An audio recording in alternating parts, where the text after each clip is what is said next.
Bonjour, Vahe Barseguian, responsable du pôle électronique sur le site de Cholet. AMIPI, c'est industriel et scientifique. Le but, c'est d'embaucher des personnes en situation de handicap, pouvoir les progresser dû au travail et les insérer dans le milieu ordinaire.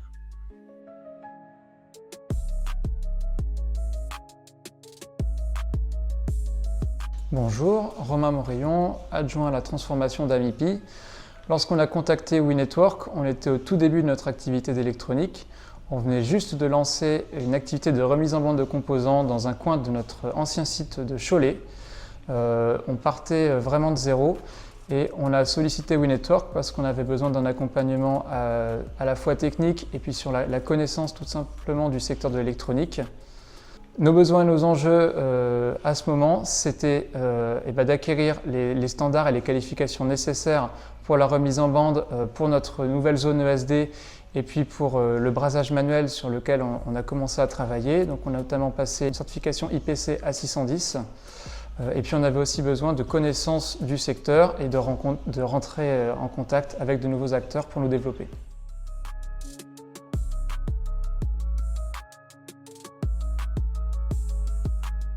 Bonjour, je m'appelle Anna Loiseau, je suis la responsable formation de WeNetwork. Donc, ce que nous avons fait pour l'AMIPI, c'est construire un parcours long sur mesure et dans lequel nous avons commencé avec une formation de 5 jours sur site, dans lequel nous avons appris aux salariés les bases de l'électronique et les premiers gestes. Et après, nous avons renforcé cette formation initiale avec des sessions hebdomadaires des travaux pratiques pour vraiment installer les bons gestes au sein de chacun des salariés. Et enfin, le tout était complété par une session mensuelle théorico-pratique et qui nous permettait de vraiment atteindre les bons niveaux visés pour chacun des salariés. Sur ces projets, nous avons dû adapter notre méthode pédagogique. En fait, nous avons mis en place notre savoir-faire pour partager nos compétences au niveau des fabrications électroniques. Et ce que nous avons dû adapter, qui était tout nouveau pour nous, c'était l'approche et la méthode avec plus de visuels, avec moins de texte, avec plus de répétitions, afin que la formation soit adaptée à un public avec handicap cognitif. Notre objectif au final, c'était que les opérateurs, à l'issue de la formation, aient les niveaux de compétences requis par l'industrie électronique. Ce projet, il a duré 6 mois pour chacun des 2 groupes que nous avons pu accompagner et c'était vraiment un projet qui était très enrichissant pour nous parce que nous avons pu voir évoluer les salariés.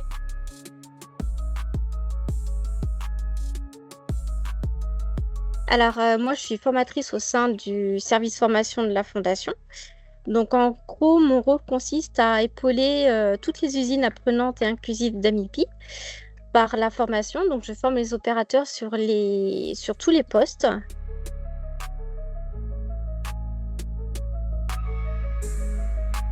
Alors, chez l'AMIPI, en fait, chaque poste de travail a été pensé pour développer ce qu'on appelle des capacités psychogestuelles. Et aussi d'autres compétences à côté qui sont vraiment liées au monde du travail. Par exemple, si je vous dis rythme de travail, autocontrôle, respect de normes qualité ou encore travail d'équipe. Et l'intérêt d'une nouvelle activité, c'est que ces mêmes capacités psychogestuelles qu'on retrouvait déjà dans l'activité câblage sont aussi de nouveau sollicitées dans ce nouveau secteur. Et en plus, par exemple, pour le secteur électronique, vu la haute précision que demandent ces activités-là, ces mêmes capacités, en fait, sont travaillées, mais nous permettent de travailler encore plus précisément. On va encore plus loin dans son apprentissage. Par exemple, si vous voulez quelques petits exemples, si je peux parler de la dextérité, vous savez, c'est la capacité à manipuler les tout petits composants. Alors, autant vous dire que dans l'électronique, il est encore poussé à un plus haut niveau que dans le câblage. Ou encore une autre capacité qu'on appelle la coordination oculo-manuelle. Donc, pour vous expliquer en mots simples, c'est la capacité à cibler rapidement un tout petit point dans un champ limité. Cette nouvelle activité, ce nouveau secteur nous permet aussi de maintenir nos opérateurs dans une dynamique constante d'apprentissage. Donc, ils apprennent un nouveau lieu et ça leur permet aussi de travailler leur adaptabilité. Par exemple, quand on les confronte à de nouvelles choses, à de nouvelles équipes, nouveaux matériels, nouvelles personnes aussi. Et ça, c'est vraiment un élément essentiel pour une insertion réussie en entreprise classique. Et il faut savoir que c'est l'objectif principal de la Fondation AMIPI.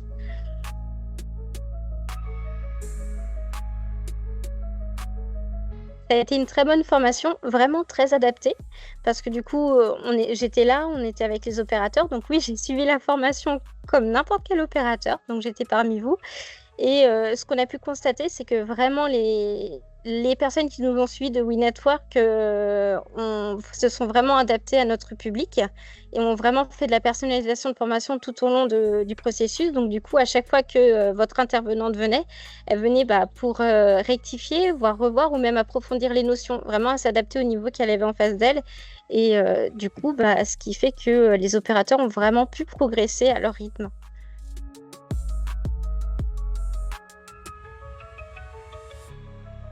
Alors, en tout cas, pour l'accompagner sur le secteur électronique, vos formateurs nous ont donné les clés en fait pour savoir vraiment sur quel point il est essentiel de suivre nos opérateurs, de les développer. Donc actuellement, votre formation nous permet de les suivre efficacement au quotidien et surtout de pouvoir maintenir leur niveau de compétences acquises parce que ça serait dommage que tout ce qu'ils ont appris avec vous soit perdu.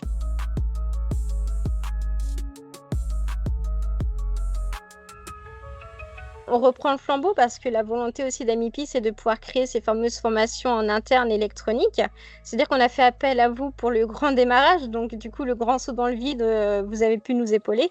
Maintenant, notre objectif, c'est si jamais on doit reformer une personne qui vient du câblage dans l'électronique, c'est qu'on puisse le former en interne.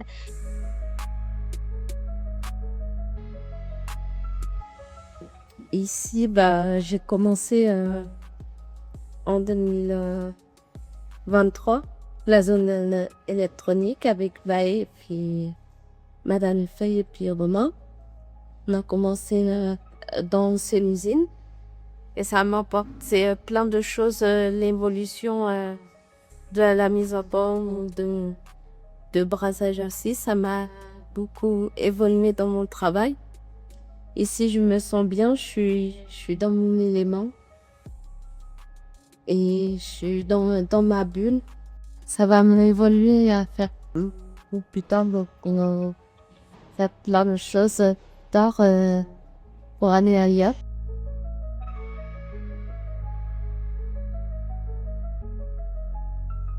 Un des facteurs clés de cette collaboration, c'est la disponibilité et la proximité de WeNetwork, puisqu'on est dans le bassin angevin.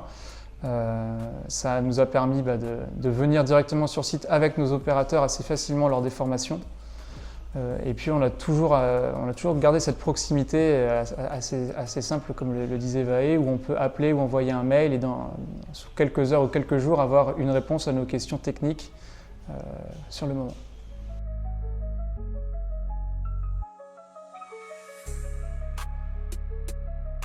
Aujourd'hui, on a poussé les murs puisqu'on était un peu à l'étroit dans l'ancienne usine.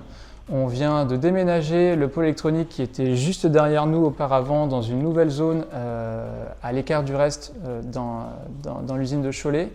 On a une belle zone ESD qui permet d'accueillir une dizaine de personnes. On a 5 tables de mise en bande de composants et 5 postes de brasage manuel. Nos perspectives aujourd'hui, c'est de renforcer notre activité déjà sur ces 2 secteurs, donc de remise en bande et de brasage manuel, et de nous tourner progressivement vers de nouvelles choses. On fait un petit peu d'assemblage de produits électroniques pour plusieurs clients aujourd'hui, qui sont plutôt des startups et des PME, et on aimerait aussi rajouter un volet programmation de composants à notre prestation de remise en bande.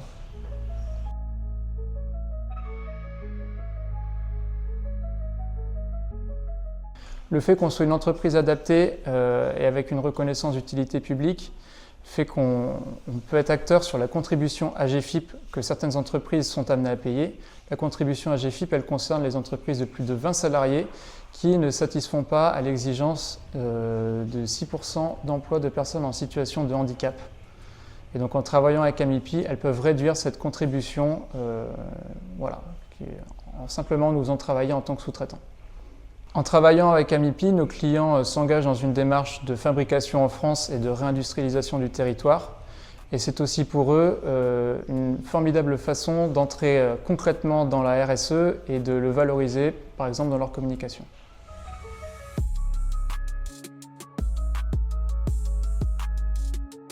Le point important, c'est de l'accompagnement, car aujourd'hui, même après la formation, on sait qu'on peut toujours compter sur vous. et l'équipe a bien apprécié la pédagogie. Ça donne du sens à nos opérateurs. Ils sont super contents et heureux de se retrouver au pôle électronique. Merci à V-Network.